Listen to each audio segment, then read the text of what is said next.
Good morning, everyone, and welcome to Great Day Houston. Thank you very much. We hope you had a nice, long Thanksgiving weekend. Many of you may have indulged a little too much in all that delicious food.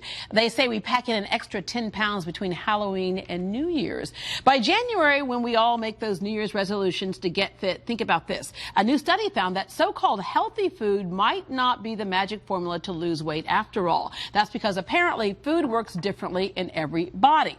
In fact, one woman was eating tomatoes, a healthy food, right?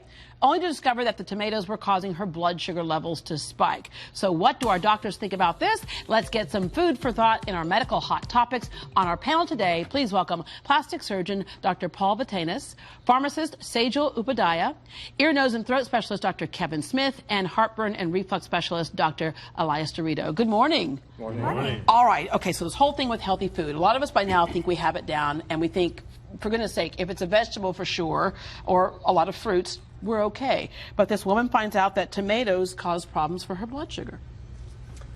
I'm upset. You what? Because I'm upset because the day after Thanksgiving, we went to breakfast in Dallas.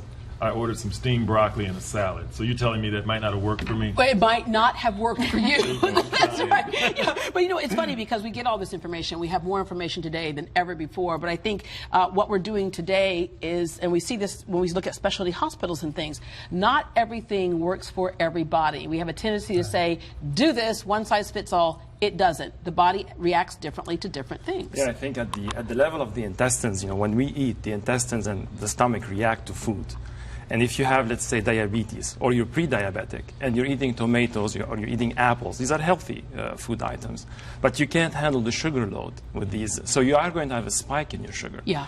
And when we do bariatric surgery, we take patients who are diabetic, and next day after surgery, it's gone. It's gone. So when they eat an apple next day, they are going to react to it differently than before surgery. Their body can handle it. And yeah, so we changed the interaction between food and the gastrointestinal system. And each one has a different gastrointestinal system function. Right, and we're seeing things like food allergies when, you know, different people can eat different things, and that should be an indication that we can react differently to certain foods. Now, this is the best part of this, Dr. Smith, you'll be happy to know. Adding fat to a meal, on average, reduces blood glucose response. So it is okay for us to have some fat. A few years ago, we demonized fat and said, no fat, everybody, but we actually need fat in our diet, don't we? And this contributed to the diabetes epidemic we suffer from now, because they took fat out and they replaced it with sugar. Yeah, with carbs. And that's the other thing we're confused about. We look at carbs and go, but that's not sugar. It turns into sugar. And a lot of patients, a lot of people suffer with unwanted fat that no matter what they do, they can't seem to just make it go away. Right. And, you know, we tell people to be on certain diets, and they try to do those certain diets, but some people genetically have a predisposition to have more fat and carry more fat than other people. And, you know, it may well be that part of the diet that we're focusing and telling people may not actually be helping some of these people. Right, right. Unfortunately, we just don't know yet which ones and to put on which diets, unless we start doing a lot of fortunately, we have testing. plastic surgeons who can suck the fat out if we need them to, so we're good with that. All right, this next study says scientists say we're moving to a post-antibiotic era, and the reason why they're saying that is that the antibiotics are not working. And I think sometimes we forget that. We look at bacteria, it's an animal. It shucks and jives, and whenever we have an answer to it, it has a response back to us. And so we have to constantly be vigilant on that. But to get to the point where antibiotics just won't work is pretty scary. But we're seeing that, aren't we? We are. I mean, there's an epidemic that the CDC is calling one of the worst in decades, and that's the antibiotic resistance. And it can create small procedures even to not be done anymore. Something like a simple knee replacement that you have to get antibiotics for post-surgery. If the antibiotic doesn't work, that knee replacement now can lead to tragic other losses. And they're saying the bacteria is much stronger now because of so many ways that we're getting, obviously, in our foods we have, you know, antibiotics, and so the bacteria is able to get stronger. The other thing that is so hard is I can't tell you how many friends go, oh, I'm calling to get the Z-Pack. I'm calling to get this. I'm calling, and it's when you overuse antibiotics, what happens in our body?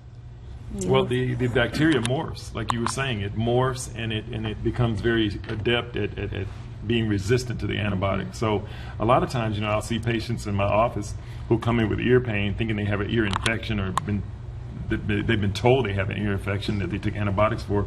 The ears are perfectly clear and it's something related to allergy. Right. So it's very important for doctors to not give in to what the patients want you to do and to actually follow your heart and your education and treat people appropriately. Yeah, they say there's not only this, with antibiotics now, they're destroying what we call the gut microbiome. Exactly. All these bacteria it living... kills all the good bacteria, too. Yeah, it's good bacteria, 100 trillion bacteria living in the colon and affecting your health at so many different levels. Whether it's diabetes, whether it's allergies, whether it's your weight, your metabolism. When you take one antibiotic pill, you're wiping out millions of those bacteria, and it takes time. Your immune system's working harder and harder to try and fight off things because you just basically took away part of its defense as well. Yeah, they said the MCR1 is becoming more common in China, and they say that they just won't be able to treat it. People, literally, they're looking at people saying, there's nothing we can do. So hopefully you can weather the storm, but more than likely you may die. So just a word of warning there. Okay, there's another research study that said losing the sense of smell could be linked to poor health. All right, the sense of smell is much more, I think, is one of those things that we think if we had to lose one of our senses, the sense of smell would be the one that we would probably lose. And then when you can't smell is when you realize, wait a minute, this is much more important than we thought it was. But what about this link to health? It really is, because the sense of smell, it helps you engage when you eat. I mean, Thanksgiving meal wouldn't be the same unless you could smell and taste it at the same time. Right. Studies have shown that you can eat chocolate, but if you close off your nose, you can't even distinguish what it is you're eating. That's blasphemy. So it's very important. And from an ENT standpoint, the first things we look for are problems in the nose, polyps, nasal airway obstruction that cause the odors not to get up into the olfactory part of the nose where you can smell it. Once you go beyond that and those things are corrected, then you have to look at trauma to the nerve or either viruses that can attack the nerve and actually kill the nerve. Yeah. So those are all, the sense of smell does lead you down a course to help you diagnose problems. Yeah, which you can look and say that it could be linked to poor health for that reason. There's something else going on. All right, we have an email from our viewer, and this email says, I have a nagging dry cough, but I don't feel sick. What could be causing this? And Carl, we hear this a lot from people saying, the first thing they think is lung cancer. And it's like they alleviate that, and it's like, okay, well, what is this? Because it keeps happening, and a lot of times it's misdiagnosed.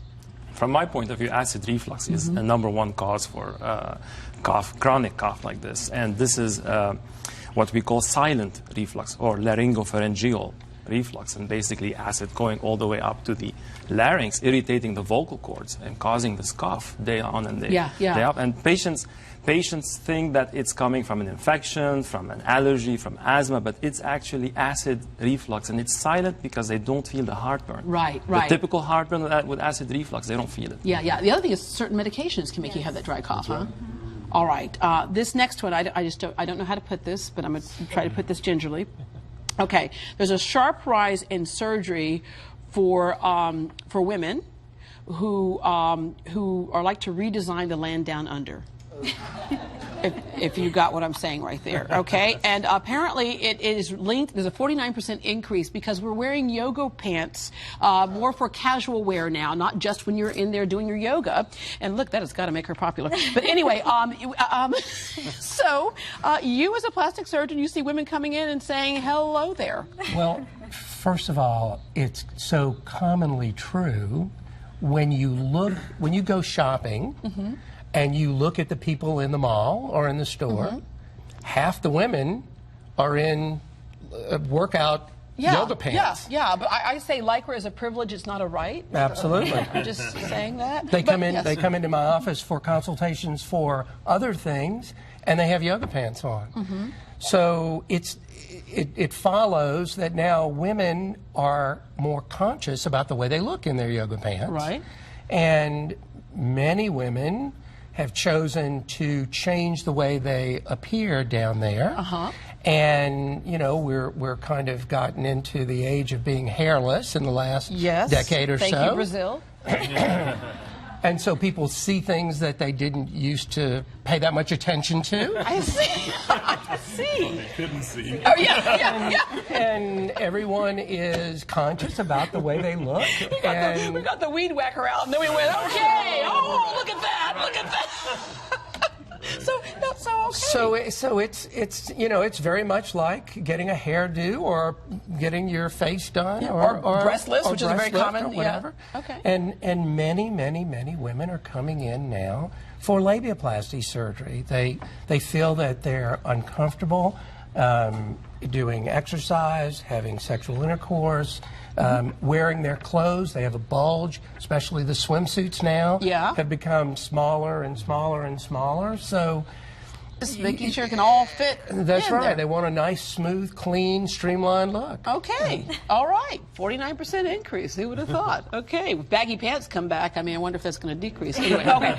Thank you very much. When we come back, did you have to skip the Thanksgiving meal because of heartburn, bloating, or belching? If you haven't found the culprit behind your pain and discomfort, acid reflux could be to blame. How to get a proper diagnosis, because believe it or not, many people are misdiagnosed for years, and how to get permanent relief so you can enjoy at least Christmas dinner.